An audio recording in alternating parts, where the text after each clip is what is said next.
Hello दोस्तों, नमस्कार। आज आपको अपने चैनल एग्जाम क्रैक में बीएसएससी एडुटेरिया वॉल्यूम 2 का लास्ट सेट नंबर 12 का जीके जीएस का फुल सॉल्यूशन कराया जा रहा है।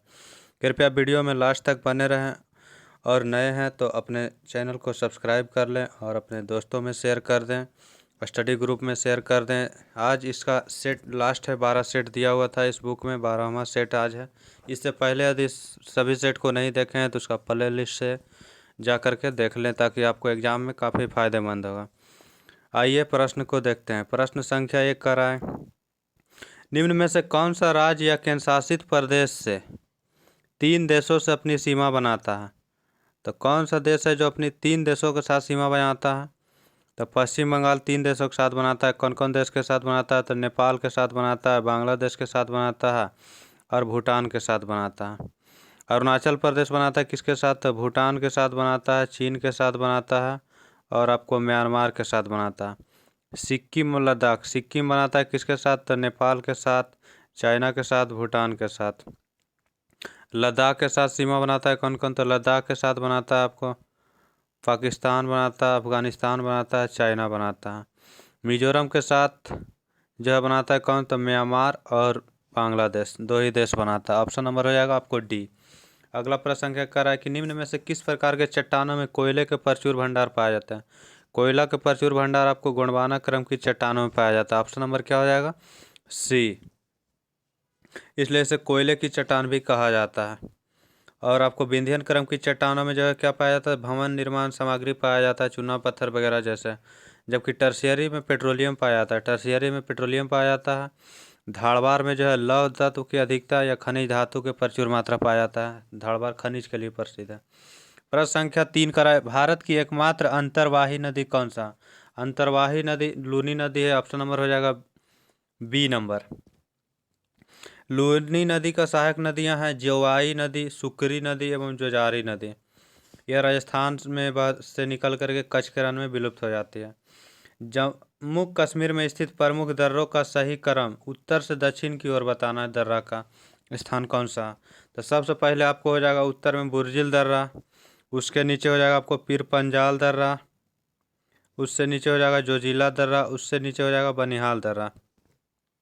आंसर हो जाएगा इसका ऑप्शन नंबर सी। निम्न में से पुदुचेरी का कौन सा जिला केरल में स्थित है? पुदुचेरी का कौन सा जिला केरल में स्थित है? तो पुदुचेरी का जो है केंद्र शासित प्रदेश में आता है। इसका 4 जिला है, 4 जिला है, चारों 4 जगह फैला हुआ। तो 4 जिला में माहे जो जिला है वह केरल में फैला हुआ। माहे जिला केरल में फैला हुआ। माहे ये जो केरल में है। पुदुचेरी जो है कहाँ? तो पुदुचेरी एवं कराईकल तमिलनाडु में। पुदुचेरी और कराईकल ये दोनों तमिलनाडु में है। ठीक है। यनम कहाँ है? तो यनम आपको आंध्र प्रदेश में पड़ता है। आंसर रहेगा आपको डी नंबर। अगला प्रश्न है, निम्नलिखित में से किस राज्य में न्यूनतम दशकीय वृद्धि दर्ज की गई? न्यूनतम दशकीय वृद्धि दर्ज की गई तो नागालैंड में। निगेटिव में चला गया था। निगेटिव कितना गया था? तो 0.6 निगेटिव में चला गया था। आंसर रहेगा आपको ए नंबर। अगला प्रश्न क्या करें कि थारनवेट के जलवायु वर्गीकरण के अनुसार बिहार का अधिकांश भाग किस जलवायु क्षेत्र के अंतर्गत आता है? थारनवेट वैज्ञानिक का नाम है, भूगोलवेत्ता थे। इसके अनुसार बताना है तो कोपेन के जलवायु वर्गीकरण के अनुसार बिहार का अधिकांश भाग आता है CWG में। ठीक है, कोपेन के अनुसार। और आपको CWG में तथा AW में आता है कोपेन के अनुसार। थार्नवेट के अनुसार आता है CAW में, थार्नवेट के अनुसार आता है। ठीक है। और आपको आता है क्या? तो एक और थे त्रिवार्था, त्रिवार्था के अनुसार क्या आता है? त्रिवार्था के अनुसार CAW आता है। C कैपिटल में, A स्मॉल में और W कैपिटल में। और CAW C कैपिटल में और W स्मॉल में ये आता है आपको थार्नवेट के अनुसार। ठीक है। और इसका जो है त्रिवार्था के अनुसार दक्षिणी भाग को जो है AW में विभक्त किया जाता है। बिहार का दक्षिणी भाग AW में और जबकि उत्तरी भाग CAW में। अगला प्रश्न है करा कि 2011 की जनगणना के अनुसार बिहार के किस जिले में न्यूनतम लिंगानुपात है? तो न्यूनतम लिंगानुपात वाला जिला मुंगेर है। यहाँ का कितना था? तो 876 लिंगानुपात था। ठीक है। भागलपुर का 880 है, खगड़िया का 886 है और आपको 893 हो जाएगा शिवहर का। आंसर हो जाएगा आपको ए नंबर। अगला प्रश्न क्या कर रहा है कि निम्नलिखित में से कौन सा कथन सही नहीं है, यानी कि गलत कथन के बारे में पूछा गया। तो ऑप्शन हो जाएगा गलत कथन बताना, तो इसका आंसर हो जाएगा ये एशिया महाद्वीप में देशों की संख्या सर्वाधिक है, तो ये गलत है। एशिया में 48 देश है, जबकि अफ्रीका में 56 देश है। तो आंसर हो जाएगा आपका क्या, अफ्रीका में 54 देश है, तो सबसे अधिक देश अफ्रीका में होता है, 54 देश है। और बाकी कथन सही है। सही कथन देख लेते हैं। स्थल भागों की ऊंचाई या महासागर सतहों की गहराई समुद्र तल से मापी जाती है, सही है। भारत में इसका माप किया जाता है चेन्नई के समुद्र तट से। यूरोप और एशिया भूभाग यूराल पर्वत और यूराल नदी के द्वारा एक दूसरे से अलग होता है, यह भी सही। अफ्रीका का आधा भाग उत्तरी गोलार्ध में और आधा भाग दक्षिणी गोलार्ध में पड़ता है, यह भी सही है। निम्नलिखित में से कौन सा देश स्थल रुद्ध देश नहीं है? स्थल रुद्ध देश नहीं मतलब लैंड लॉक कंट्री नहीं है, ठीक है, लैंड लॉक कंट्री नहीं है। तो लैंड लॉक कंट्री कौन सा नहीं है? तो ऑप्शन में के अकॉर्डिंग हो जाएगा आपको कोलंबिया। कोलंबिया जो है लैंड लॉक कंट्री नहीं है। ये सभी दक्षिण अमेरिका का देश, लेकिन बोलीविया पराग्वे दोनों देश जो है दक्षिण अमेरिका का लैंड लॉक कंट्री है। कोलंबिया लैंड लॉक कंट्री नहीं आता है। कोलंबिया की सीमा है जो कि अटलांटिक महासागर और प्रशांत महासागर दोनों से लगती है। विश्व का सबसे ऊंचा जलप्रपात कौन सा है? विश्व का सबसे ऊंचा जलप्रपात एंजिल जलप्रपात है, जो कहाँ है? तो यह वेनेजुएला में पड़ता है और यह कैरो नदी पर स्थित है। इसकी ऊंचाई है, सबसे ऊंचा है 779 मीटर में। अगला नियाग्रा जलप्रपात यूएसए में कनाडा की सीमा पर पड़ता है। विक्टोरिया जलप्रपात पड़ता है कहाँ? तो यह विक्टोरिया जलप्रपात पड़ता है आपको अफ्रीका में पाया जाता है। और आपको विक्टोरिया जलप्रपात जाम्बेजी नदी पर है। जोग प्रपात कर्नाटक के श्रावती नदी पर है। अगला प्रश्न क्या कह रहा है कि बिहार में कौन सा जिला क्षेत्रफल की दृष्टि से सर्वाधिक वनावरण वाला जिला? सबसे अधिक वनावरण वाला जिला लेटेस्ट रिपोर्ट के अनुसार कैमूर है। अगर इसमें जो है कितना है, तो जहाँ 1056.4 वर्ग किलोमीटर क्षेत्र में वन है, ठीक है। और आपको शेखपुरा जो है न्यूनतम वन वाला जिला है। जनगणना 2011 के अनुसार बिहार के किस जिले में न्यूनतम जनघनत्व है? जनसंख्या घनत्व सबसे न्यूनतम है 2011 की जनगणना के अनुसार बिहार में, तो यह आपको हो जाएगा कैमूर में। ऑप्शन ए हो जाएगा सही। यहाँ का जनसंख्या घनत्व कितना है? तो 488 व्यक्ति प्रति वर्ग किलोमीटर में। दूसरे स्थान पर आपको जमुई का है। जमुई का जमुई का कितना है? तो जमुई का 568 है। जमुई का 568 है। 2011 के जनगणना के अनुसार भारत की सबसे बड़ी जनजाति कौन सी है? तो भारत की सबसे बड़ी जनजाति भील जनजाति है। दूसरे स्थान पर गोंड जनजाति। भील जनजाति की संख्या कितनी है? तो भील जनजाति की संख्या आपको 1,69,00,000 है।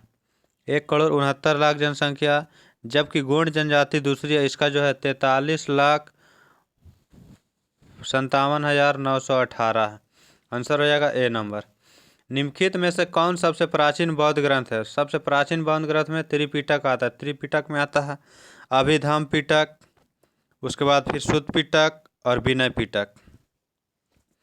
अगला प्रश्न क्या कह रहा है कि दक्षिण भारत में किस वंश का शासन पाल प्रतिहार वंश के शासन के समकालीन था? तो यह आपको था राष्ट्रकूट वंश। पाल प्रतिहार राष्ट्रकूट के बीच एक कन्नौज के लिए त्रिपक्षीय संघर्ष भी हुआ था। आंसर हो जाएगा आपको ए नंबर 16 का। 17 करा कि बाबर ने अपनी आत्मकथा बाबरनामा में किस हिंदू शासक का उल्लेख किया था? तो हिंदू शासक का एक मेवाड़ का था और एक विजयनगर का था। कौन? तो कृष्ण देवराय था विजयनगर के और मेवाड़ के था महाराणा प्रताप। इन्हीं दोनों के बारे में बाबर ने अपनी आत्मकथा में वर्णन किया था, ठीक है। अगला प्रश्न क्या कर रहा है कि 18 नंबर, औरंगजेब की मृत्यु के समय मुगल साम्राज्य में कुल कितने प्रांत थे? औरंगजेब की मृत्यु के समय कुल 21 प्रांत थे। ऑप्शन नंबर क्या हो जाएगा? तो सी नंबर हो जाएगा औरंगजेब के समय। अगला प्रश्न क्या कर रहा है कि किसानों को अपने को न सिर्फ विदेशी गुलामी से बल्कि भू स्वामी एवं भू पूंजीपतियों की गुलामी से भी मुक्त करना होगा। यह कथन किसने कहा था? तो यह कथन भगत सिंह के द्वारा कहा गया था। भगत सिंह के द्वारा कहा गया था। अगला प्रश्न क्या कह रहा है कि 1857 के विद्रोह को जन्म देने में कौन सा कारण जिम्मेदार है?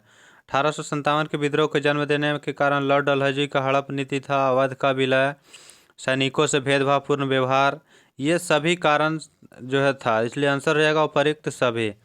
दुनिया के पहले नैनो यूरिया संयंत्र का उद्घाटन किस राज्य में किया गया है? तो यह जो गुजरात के कलोल नामक स्थान पे किया गया है, गुजरात के कलोल नामक स्थान पे किया गया है। आंसर रहेगा आपको सी नंबर। इसका उद्घाटन जो है किया गया किसके द्वारा? तो प्रधानमंत्री नरेंद्र मोदी के द्वारा 175 करोड़ रुपये लागत से किया गया है। कलोल पड़ता है गांधीनगर में। अगला प्रश्न क्या कर रहा है कि निम्नलिखित में से कौन सा प्राणी द्विलिंगी प्राणी का उदाहरण नहीं है? तो केचुआ द्विलिंगी प्राणी होता है, जोक द्विलिंगी होता है, टेप वर्म द्विलिंगी होता है। कॉकरोच जो है द्विलिंगी प्राणी का उदाहरण नहीं है। आंसर रहेगा आपको क्या? तो डी नंबर। अगला प्रश्न क्या कर रहा है कि महात्मा गांधी राष्ट्रीय समुद्री उद्यान कहाँ स्थित है? महात्मा गांधी राष्ट्रीय समुद्री उद्यान कहाँ स्थित है? ये आपको तमिलनाडु में स्थित है। ऑप्शन नंबर क्या हो जाएगा? बी। अगला प्रश्न क्या कर रहा है निम्नलिखित में से कौन पॉलीसेकेराइड नहीं है? नहीं पूछा है, तो इसका हो जाएगा आपको क्या? तो गलैक्टोज जो है पॉलीसेकेराइड में नहीं आता। पॉलीसेकेराइड में स्टार्च, सेलुलोज, ग्लाइकोजन, जबकि गलैक्टोज नहीं आता है। पॉलीसेकेराइड रंगीन के साथ साथ अक्रिस्टलीय एवं अघुलनशील होता है। अगला प्रश्न क्या कर रहा है कि निम्नलिखित में से किस विटामिन का रासायनिक नाम कैल्सीफेरॉल है? तो यह विटामिन डी का रासायनिक नाम कैल्सीफेरॉल है। ऑप्शन नंबर है। विटामिन ई का नाम टोकोफेरॉल है। विटामिन के का नाम फिलोक्विनोन है। आंसर रहेगा आपको ए नंबर। अगला प्रश्न क्या कर रहा है क्या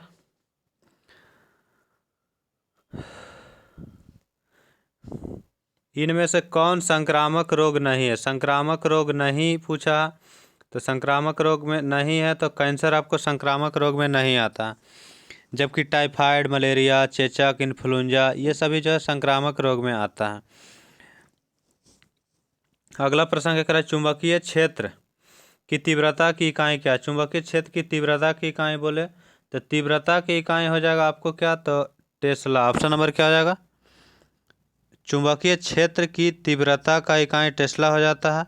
और आपको वेबर किसका मात्रक होता है? तो वेबर आपको मात्रक होता है चुंबकीय फ्लक्स रहेगा, तब वेबर हो जाएगा। ल्यूमेन होता है किसका? तो ल्यूमेन होता है ज्योति फ्लक्स का। उसके बाद फिर कैंडेला होता है ज्योति तीव्रता का कैंडेला होता है, और फ्लक्स ज्योति फ्लक्स का रहेगा तो हो जाएगा ल्यूमेन। आंसर हो जाएगा ए नंबर। निम्नलिखित में से कौन सुमेलित नहीं है? सुमेलित नहीं है तो इसका हो जाएगा आपको आंसर सी। क्लोरीन जो है इलेक्ट्रिक बल्ब में उपयोग होता है, यह जो है कथन गलत है। क्लोरीन का उपयोग क्लोरोफार्म बनाने में किया जाता है, या जल को शुद्धिकरण करने में किया जाता है, कीटाणु रहित करने में किया जाता है। और आपको यह मैग्नीशियम आतिशबाजी में सही है। यूरेनियम का उपयोग परमाणु बम में किया जाता है। जिंक का उपयोग जो है गैल्वेनाइजेशन करने में लोहे की परत पर जिंक का परत चढ़ाया जाता है। अगला प्रश्न क्या कर रहा है कि और क्लोरीन का उपयोग कागज बनाने में भी किया जाता है। आंसर हो जाएगा अगला प्रश्न क्या कर रहा है 28 के बाद 29। लैंगिक जनन से आनुवंशिक विचरण कैसे होता है? लैंगिक जनन से आनुवंशिक विचरण कैसे होता है? तो आपको जीन के सम्मिश्रण के द्वारा होता है, क्रोमोजोम में बदलाव से होता है, जीन के मिश्रण जिसे सफलिंग भी कहा जाता है उससे। आंसर हो जाएगा उपर्युक्त सभी। Option D. निम्नलिखित में से कौन सी वह भौतिक घटना है जिसके आधार पर एक सरल परिदर्शी पेरिस्कोप कार्य करता है? पेरिस्कोप कार्य करता है तो वह प्रकाश के परावर्तन पर कार्य करता है। पेरिस्कोप जो है समुद्री पनडुब्बी में लगा हुआ रहता है। आंसर हो जाएगा ए नंबर। वायु शक्ति विंड पावर जिसे ऊर्जा का कौन सा रूप विद्युत ऊर्जा में परिवर्तित करता है? वायु शक्ति जिसे विंड पावर कहा जाता है वह ऊर्जा को किस रूप को विद्युत ऊर्जा में परिवर्तित करता है? तो वह गतिज ऊर्जा को विद्युत ऊर्जा में करता है।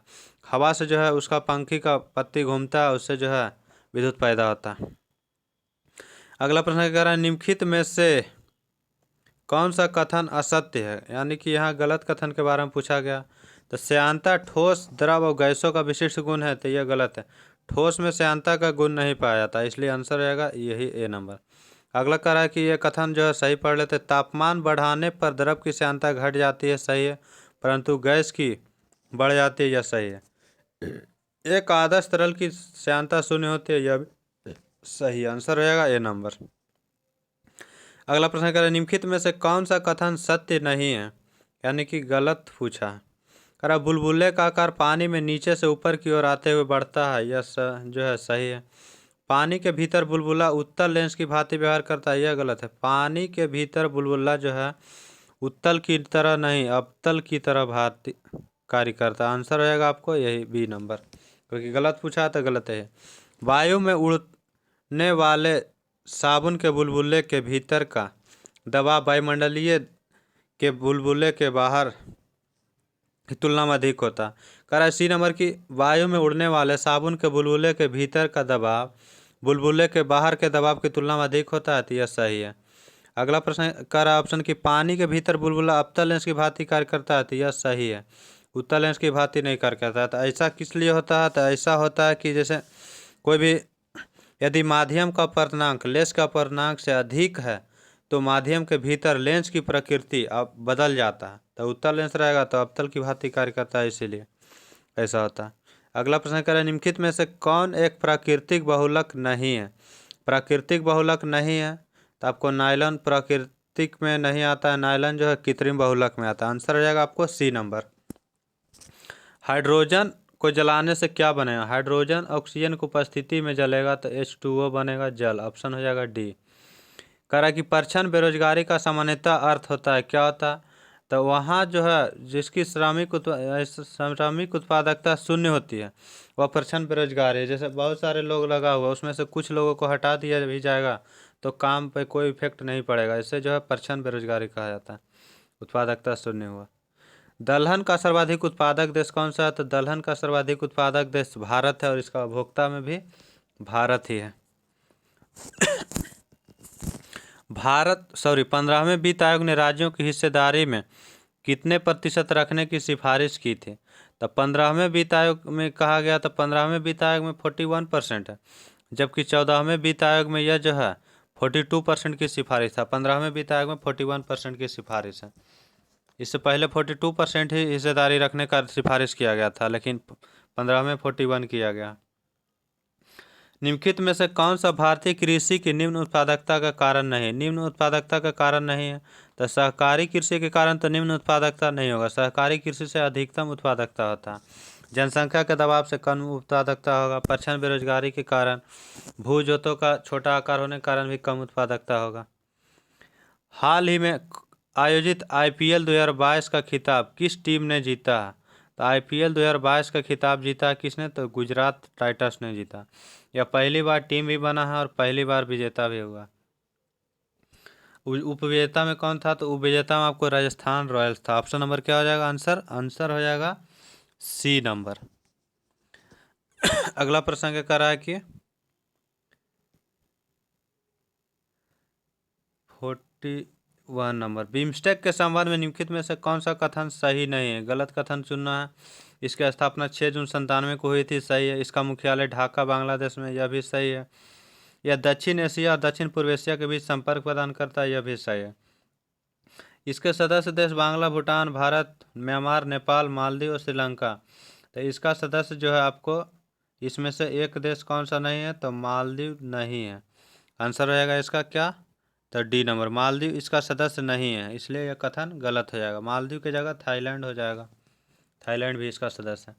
भारत की प्रथम महिला सांसद कौन थी, तो भारत की प्रथम महिला सांसद राधाबाई सुब्बारायन थी।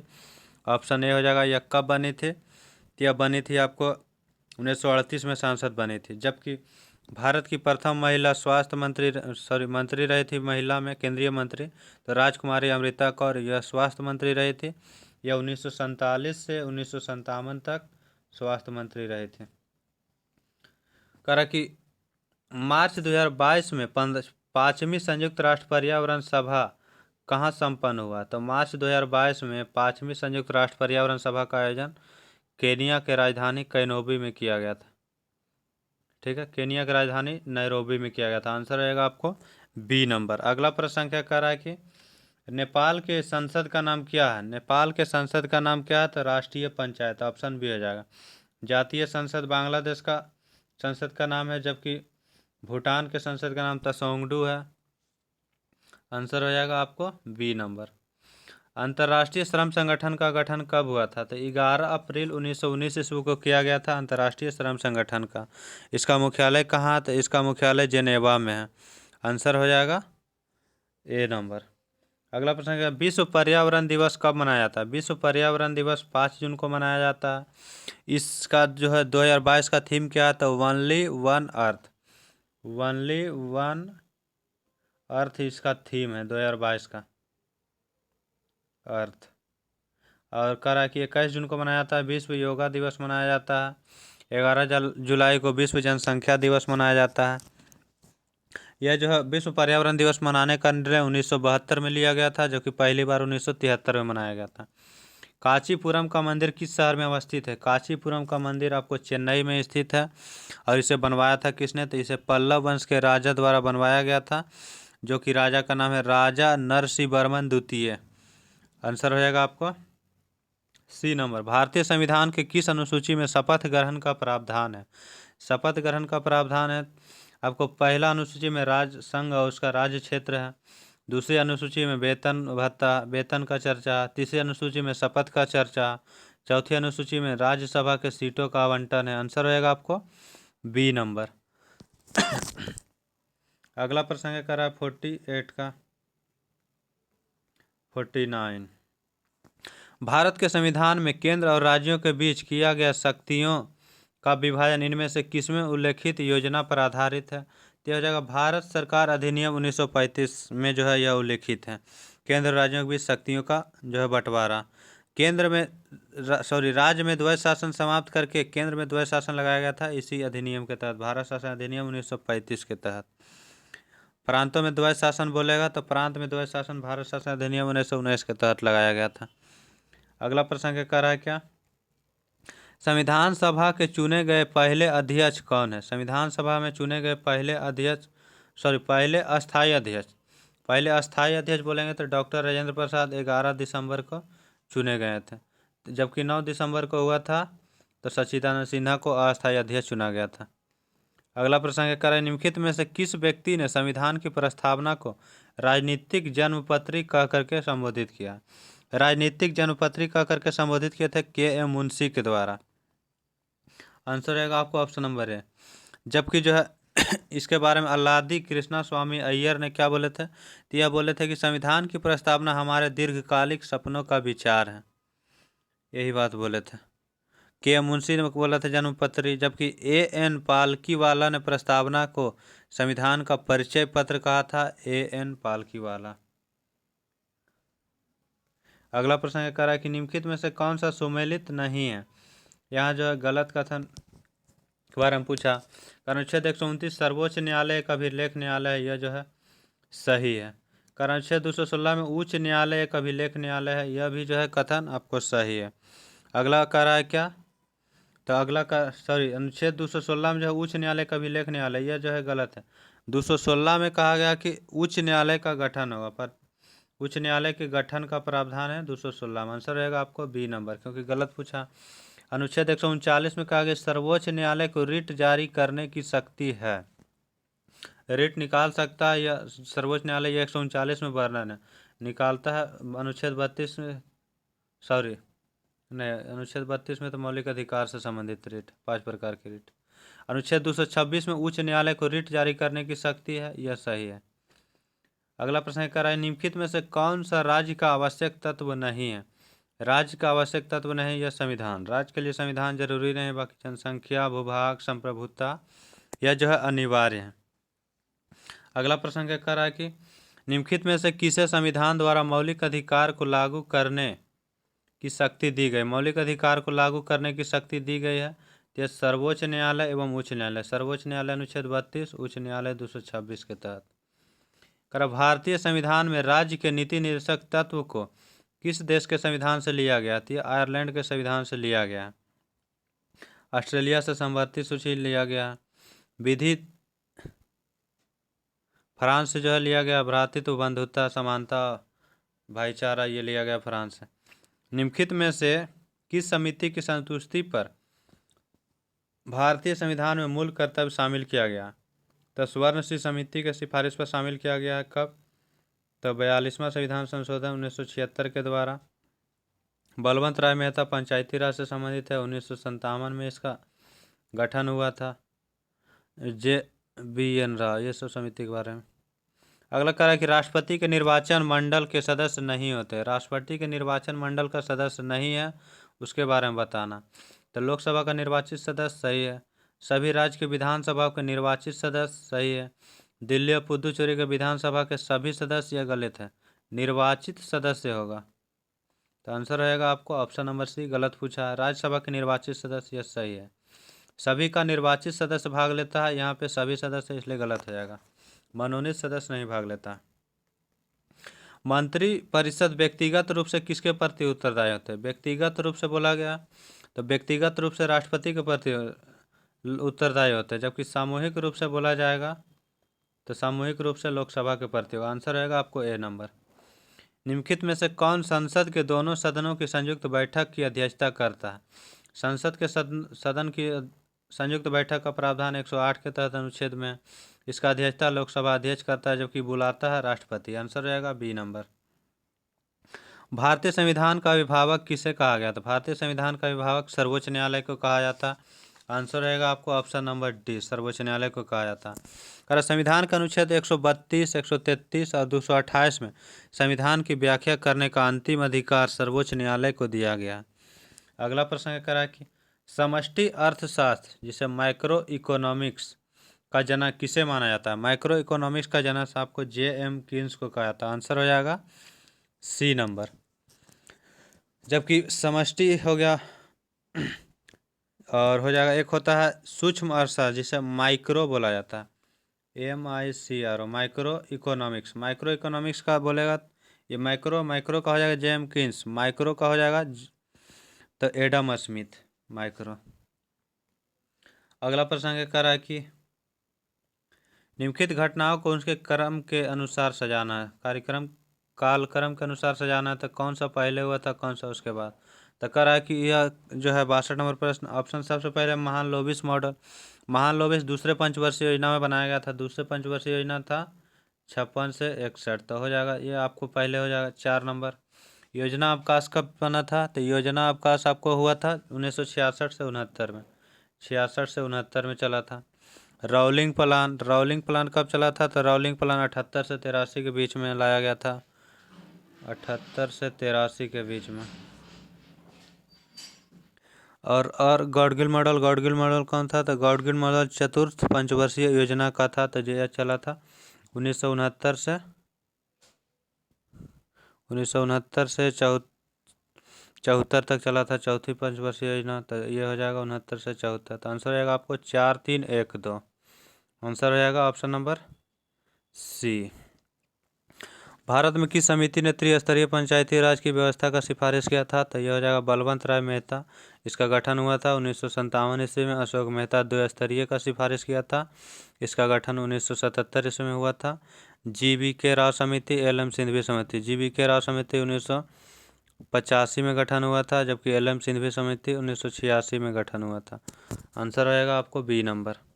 अगला, भारत सरकार ने पर्यावरण संरक्षण अधिनियम कब लागू किया था? तो यह हो जाएगा 1986 में, ऑप्शन ए। आंतरिक सुरक्षा अकादमी अवस्थित है कहाँ? आंतरिक सुरक्षा अकादमी आपको माउंट आबू जो कि राजस्थान में पड़ता है वहाँ स्थित है। ऑप्शन हो जाएगा क्या? तो ऑप्शन ए नंबर हो जाएगा। अगला प्रश्न क्या कर रहा है कि प्रिंस ऑफ वेल्स कप किससे संबंधित है? Prince of Wales cup golf से संबंधित है। आंसर हो जाएगा आपको ए नंबर। और गोल्फ से कौन कौन संबंधित है? गोल्फ से Walker cup, circuit cup, Ryder cup, Dunhill cup, ये सभी गोल्फ से संबंधित हैं।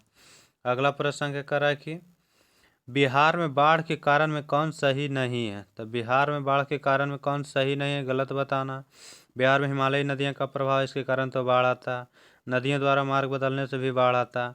बिहार में बहुउद्देशीय परियोजनाओं के कारण तो बाढ़ नहीं, बहुउद्देशीय परियोजना के कारण बाढ़ को जो है नियंत्रित किया जाता है। आंसर रहेगा आपको सी नंबर ही, क्योंकि गलत पूछा। मानसून के समय अधिक वर्षा तो बाढ़ आएगा। आंसर रहेगा आपको सी। अगला प्रश्न क्या कर रहा है कि निम्नलिखित में से बिहार का कौन सा जिला नेपाल के साथ सीमा साझा नहीं करता? तो नेपाल के साथ सीमा साझा नहीं करता, तो नेपाल के साथ जो है मधेपुरा सीमा साझा नहीं करता। आंसर रहेगा आपको ऑप्शन नंबर डी। बिहार और नेपाल के साथ कुल 7 जिला स्पर्श करता है। पश्चिम से पूर्व को इसका क्रम है। पश्चिम हो जाएगा आपको पश्चिम चंपारण, वेस्ट चंपारण हो जाएगा। उसके बाद आपको आता है ईस्ट चंपारण हो जाएगा। उसके बाद आता है सीतामढ़ी। सीतामढ़ी के बाद मधुबनी आता है। मधुबनी के बाद सुपौल आता है। सुपौल के बाद अररिया आता है। अररिया के बाद किशनगंज आता है। आंसर हो जाएगा आपको डी नंबर। जारवा जनजाति किस राज्य केंद्र शासित में निवास करती है? तो जारवा आपको अंडमान निकोबार में। ऑप्शन हो जाएगा डी। पहाड़ों की नगरी के नाम से किसे जाना जाता है? पहाड़ों की नगरी के नाम से डूंगरपुर को जाना जाता है। ऑप्शन हो जाएगा बी। यह एडिटोरिया वॉल्यूम 2 का लास्ट सेट था। और इसका जो है पहले से 1 से 11 तक नहीं देखे हैं तो प्ले लिस्ट से जा करके इसका वीडियो देख सकते हैं। इसका PDF टेलीग्राम पे डाल दिया जाता है। थैंक यू, धन्यवाद।